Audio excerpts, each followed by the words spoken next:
let me make sure I'm really clear about this. Karin and I have a deep belief that progressive ministers can help heal this national rift. In fact, we think that folks like y'all are particularly important. Y'all play a special role, the special opportunity now and after the election for y'all to be part of the healing that's necessary.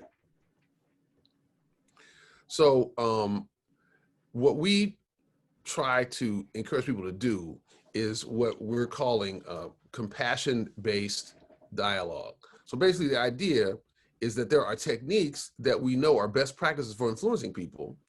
And it turns out we're lucky to live in a world where compassion is a best practice. If you want to influence somebody, the best way to do that is to exhibit some compassion toward them and then work that in. That's a grounding for your strategy-based approach for how you have the conversation. There is a strategy, but it's grounded in compassion.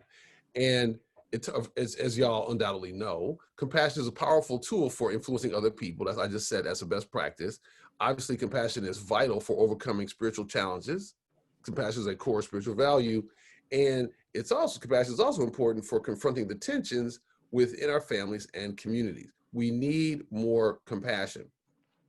Now, why is it so helpful? Well, some of the reasons are that in order to enact compassion-based approaches to conversation, you got to do a little self-reflection. You can't be all high and mighty. You got to calm down. You got to really think through. You got to be centered. That's one requirement to do compassion-based work. Also, it's important to practice because our impulses are not to be compassionate when we encounter somebody we disagree with. So you need to practice and then reflect on the practice. Those are both important. And it is also true, and I've learned this over, I mean, I knew this before, but I certainly learned it over the past several years in trying to coach white allies, is that people learn better in community. They learn better if they're in a group of people, at least one other person, maybe a group of others who are also engaged in trying to learn different ways of communicating that are more based on compassion and effectiveness. And that learning group is helpful because people need that encouragement, and they needed encouragement, especially from leaders, because this is difficult work, right? To decide that I'm going to get past my anger at my cousin whose views I really detest, and I'm going to engage them from a standpoint of compassion. That's hard. And so our thinking is that for people to engage in that, it is useful for them to be nudged and encouraged and invited by people that they really look up to, people that they consider spiritual teachers. And that's who progressive ministers are. So our belief is that this project of trying to foster compassion-based dialogue designed around trying to influence people around the election, but people practicing this, is a good project for ministry for several reasons. And especially for y'all, because one of the things is that as I did a book on, I'll show it, when we get back on camera, I'll show you, I did a book for UUs. It's called Equipping Anti-Racist Allies. And so in that book, we tied every day's work, and Kimmy used this book, we tied every day's work to one of the 7 principles or one of the 5 smooth stones of religious liberalism. And I was looking at it yesterday, I was thinking every one of these 12 ideas is at the core of having a compassion-based approach to interacting with somebody. So there's a high alignment between your core spiritual principles and the work of compassion-based dialogue. Second, this kind of work can be done in partnership with other progressive spiritual leaders. So if you know other people in your area who kind of like not necessarily Unitarians, but they're progressively minded and they're obviously spiritual educators and teachers, maybe it's possible to work in concert with them, to collaborate with them, to have learning groups that are cross congregation to further get the sense that we're doing something big here, we're doing something important here.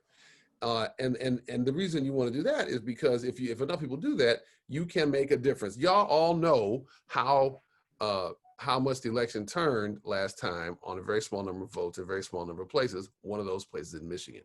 So it's for all those reasons that even though it's just over a month to the election, we wanted to still reach out to people like y'all and to say, hey, we can, if you think this is an attractive thing to put in front of people, it's still possible to impact how things go and push things to more progressive directions, get more people involved in voting, and get more people involved in voting in the progressive direction.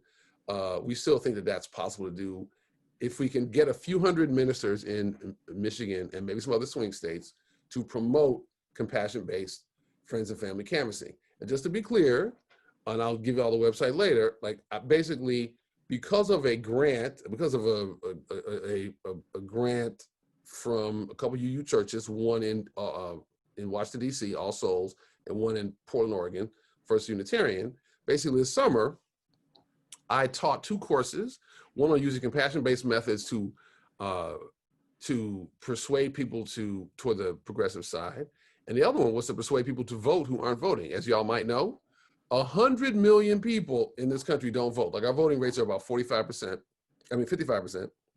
We got 100 million people who don't vote, and half of those are not registered, half of those are registered. So even though registration time is closing, it is still useful to know how to persuade people to vote using compassion, because half of the people who don't vote are in fact registered. They just are not voting. So the tools that I'm still in the process of putting them up on our website are free. I have a self-paced course that we're trying to get people to do.